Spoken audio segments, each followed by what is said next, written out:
Hello everyone, welcome back to the channel. Today I'll show you how to transfer your Sweatcoin into your Sweat wallet. And yes, it's still working in 2025. First, make sure you have installed and set up the both apps, Sweatcoin and Sweat Wallet. Open the Sweatcoin app. If you see a balance there, it means everything is working fine on that site. Now head over to the Sweat Wallet app. When you open it for the first time, you should automatically detect your account and ask you to link it. Once linked, you're good to go. So how do we transfer the coins? Go back to the Sweatcoin app and tap on your balance. You'll see how many Sweatcoins you have earned. Tap on Sweat, and this will trigger the app to open your Sweat wallet.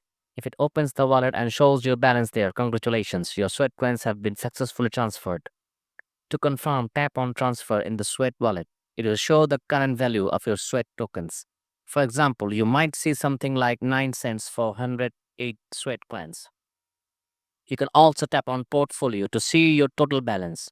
If you see the updated value there, your transfer is complete. And that's it, easy and quick.